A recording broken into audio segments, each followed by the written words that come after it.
langis mga idol. Pag tumulo yan dito mga idol, pa-start natin yung sasakyan. Pag tumulo dito sa taas, kasi yun yung level niya mga idol. Na mga idol, tumutulo na. Idol, pa-start natin yung sasakyan.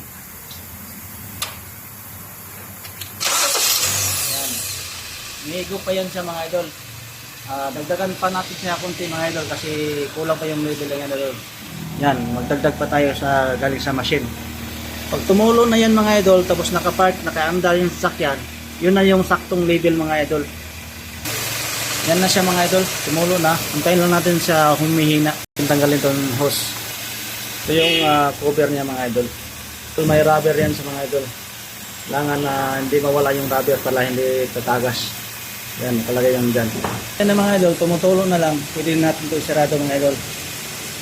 Yan sa mga idol, sakalin natin ito.